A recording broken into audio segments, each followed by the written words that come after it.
श्री स्वामी समर्थ. आज आपण पितृदोष कसा निर्माण होतो व तो कसा ओळखायचा हे समजून घेणार आहोत. तर मनुष्य मृत झाला की सर्व संपले असा अनेकांचा समज असतो, परंतु मेल्यावरही वासना न संपल्याने ती व्यक्ती अतिसूक्ष्म देहाने त्या वासना पूर्ण होईल यासाठी झटत असते. देह जो प्रत्यक्ष दिसतो तो यानंतर कारण देह, महाकारण देह व सूक्ष्म देह या रूपात ती व्यक्ती असते. यातील सूक्ष्म देह तो पुढील मार्गक्रमणेच निघतो, परंतु जोवर अर्धदेहिक होत नाही तोवर कारण व महाकारण देह तिष्ठत राहतात. आपण म्हणतो की कणखर मनाने केलेला संकल्प वातावरणात मिसळून तो पूर्णस्वास जातो. अगदी याचप्रमाणे जाणाऱ्या जीवाच्या जर इच्छा खूपच बाकी असतील व संसारात जीव गुंतला असेल तर मृत्यूच्या समयास ईश्वर मनात न येता पाळीव प्राणी, आवडत्या व्यक्ती, जेवण बाकी असेल तर जेवण असे दिसत राहते व तेच चिंतन करत ती व्यक्ती मृत होते.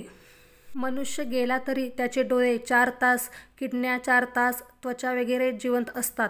इतकेच काय तर चक्क रक्तप्रवाहही 2 तास सुरू असतो. यातच वासना काय ते लक्षात घ्या. तर अशा या वासनांची पूर्ती करण्यासाठी लागलेली तगमग त्या जीवास मुक्ती मिळू देत नाही. ती सतत घरातील व्यक्तीस ऐनकेन प्रकारे अडचणी उत्पन्न करत असते. अगदी तशीच जसे एखाद्या संकटातून एखादे पुण्य आपली सुटका करते तसेच. तर चला आता आपण पितृदोष कसा ओळखायचा व त्याचे परिणाम पाहूयात.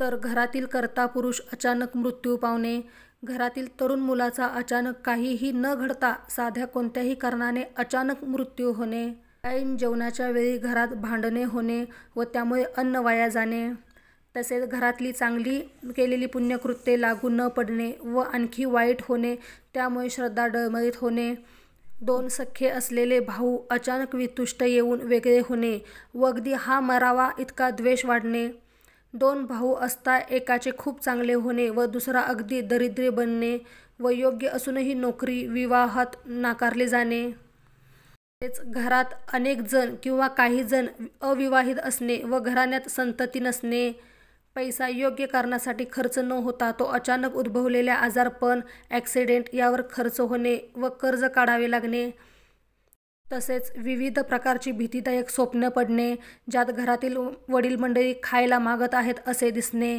तीर्थयात्रा, तेथे केलेली श्राद्धे लागू न पडणे. पितृदोषाचे परिणाम. तर घरात पुरेसे अन्नधान्य भरूनही ते न पुरणे वा बनवलेले वाया जाणे, हे अन्न बाहेर टाकल्यावर कोणताही प्राणी खात नाही. तसेच घरात काही देवाचे कार्य वा शुभकार्य ठरले की नेमक्या अडचणी उभ्या राहणे वा ऐनवेळी भांडणे होणे व केलेल्या कार्याचे समाधान साध्य न होणे, तसेच घराण्यात कुटुंब विभक्त होणे व होणारी कार्य बंद पडणे, घरात वडीलधारी मंडळी काहीही मार्गदर्शन करण्यासाठी शिल्लक न राहणे, हाती घेतलेले काम यशस्वीरित्या सुरू होणे पण मध्येच खीळ बसणे, तसेच घरातील मुलगा व मुलगी सर्व काही योग्य असूनही विवाह न होणे, जोडप्यामध्ये कोणताही दोष नसताना व डॉक्टरी इलाज सुरू असूनही संतती न होणे, तसेच संतती न वाचणे, वारंवार गर्भपात होणे, संततीत व्यंग असणे, मतिमंद संतती जन्माला येणे, हे सर्व पितृदोषाचे परिणाम आहेत. व्हिडिओ आवडल्यास लाईक, शेअर आणि सबस्क्राईब करा. श्री स्वामी समर्थ. धन्यवाद.